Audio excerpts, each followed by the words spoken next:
अज्ञात लेखक। निकिता फिलोसॉफी में पीएचडी कर रही थी। उसे किताबें पढ़ने का इतना शौक था कि वो किताबों और कहानियों में ही अपनी दुनिया ढूंढती थी। निकिता जब ग्रेजुएशन में थी तो उसने एक किताब पढ़ी थी, वर्ड्स नॉट सेड।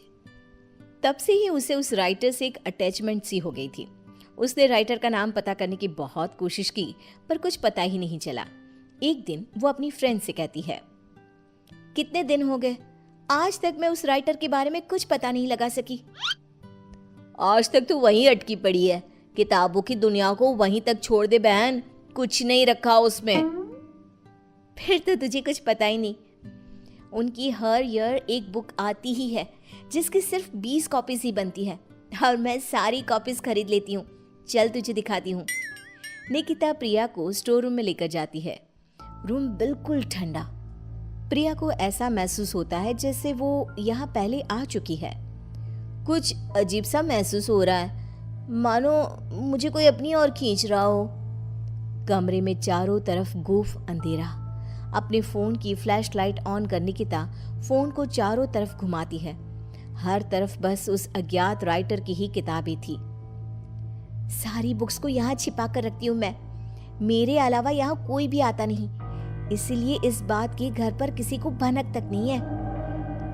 ऐसा क्या होता है उनकी किताबों में कि तू इतनी दीवानी हो गई है उस राइटर की।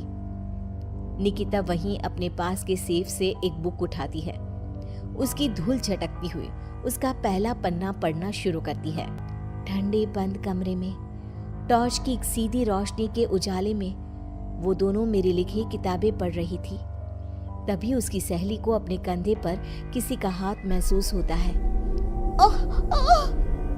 क्या हुआ प्रिया, तू चीखी क्यों? मुझे ऐसा लगा किसी ने मेरे कंधे पर अपना हाथ रखा हो। निकिता रुक तो, मैं देखती हूँ। निकिता हर तरफ लाइट दिखाती है पर वहां पर कोई नहीं होता। देख तो, कहाँ कोई है यहाँ? छोड़, तू कहानी सुन। फिर उसे लगता है मानो एक भारी सा हाथ उसके सर को सहलाता है। क्या फालतू किताब है, बंद कर इसे, मैं घर जा रही हूँ। दोनों कमरे से बाहर आ जाते हैं। क्या हुआ यार, तू ऐसे अचानक बाहर क्यों आ गई? अरे कैसी किताब है यार प्रिया, तू जो कुछ भी पढ़ रही थी सब वैसा ही हो रहा था। अब समझ में आया तू खोई खोई सी क्यों रहने लगी है। एक मिनट, क्या वो राइटर मुझे भी जानता है? मेरे बारे में और क्या क्या लिखा है उसमें? दे मुझे वो किताब दे, मैं घर जा रही हूँ, वहीं पढ़ूंगी। मुझे जानना है कि फिर मेरे साथ क्या होगा। निकिता के लाख मना करने के बाद भी प्रिया एक बुक लेकर चली जाती है और उसी दिन से उसका नंबर ऑफ आने लगता है। अगली सुबह निकिता को अपने घर के गेट पर ही वही बुक एक एनवलप में रैप्ड मिलता है। एक हफ्ते तक प्रिया की कोई खबर नहीं मिलती। निकिता किताब का पन्ना पलटती है जहां प्रिया के गायब होने के बाद टू बी कंटिन्यूड लिखा था। अब मैं नेक्स्ट पार्ट का वेट नहीं कर सकती। प्रिया मेरे कारण ही गुमशुदा हुई है, पर मैं क्या करूं? निकिता एनवलप में आए बुक को खोलती है जिसमें एक एड्रेस होता है, एक ऐसी जगह जिसका नाम गूगल पर भी मौजूद नहीं था। पर निकिता बस पकड़कर निकल पड़ती है। पालन खेत। ये तो वही जगह है। मंजिल ने राही को ढूंढ ही लिया। निकिता जैसे ही बस से उतरती है, बस गायब हो जाती है। लगता है ये बस मुझे यहाँ लाने के लिए ही आई थी। निकिता रोड से जंगल की ओर बढ़ती है। अंदर चलते हुए उसे एक खंडर दिखता है जिसके अंदर वो जाती है। अंदर उसे एक लड़का डायरी लिखते हुए दिखता है। अरे आ गई आप, आइए आइए। आप ही है वो राइटर? मुझे बताइए कहाँ है प्रिया? वहां देखो।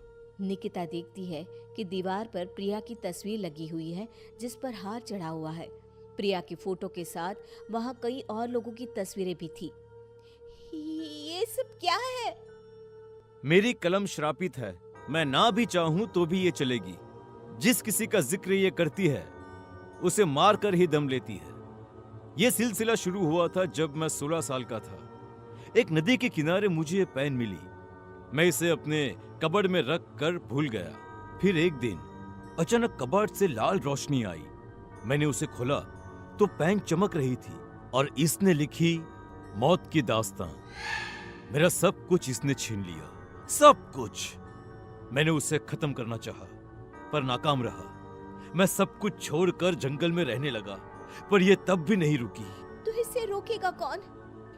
तुम नहीं मरी। बाकी जिस किसी का भी इसने जिक्र किया, उसको इसने निगल लिया। तुमने मेरी सारी बुक्स पढ़ी, उसे संभाल के रखा, पर तुम्हें कुछ नहीं हुआ। तुम ही वो मसीहा हो निकिता। मुझे बचा लो और इस खेल को रोक दो निकिता। निकिता पेन उठाती है। उसके पेन को पकड़ते ही एक औरत उड़ती हुई आती है और पीछे से उसे लिपट जाती है। उसके शरीर से खून बहे जा रहा था। खुले बाल, झुर्रियों से भरा उसका चेहरा बड़ा डरावना लग रहा था। मेरी गोद में बैठो निकिता, आओ ना। नहीं, बहकना मत निकिता। यही है पेन की मालकिन, रूहें खाती है ये। इसकी बात मत सुनो निकिता। लिखो निकिता, फिर वो लड़की खुद को मार देती है। निकिता पेन उठाती है और लिखती है। करण उछलकर दूर गिर जाता है। आंधी तूफान चलने लग जाते हैं। दीवार पर टंगी सभी तस्वीर नीचे गिर जाती हैं। जिस चेयर पर बैठकर निकिता लिख रही थी वो उड़कर दीवार से टकरा जाती है। मैं जिंदा हूँ? निकिता, तुमने ऐसा क्या लिखा था? और कालिंदी की आत्मा पेन के साथ ही खत्म हो गई। ये लिखकर मैंने पेन की नींव तोड़ दी थी। दोनों उस हवेली से बाहर आ जाते हैं और हवेली गायब हो जाती है।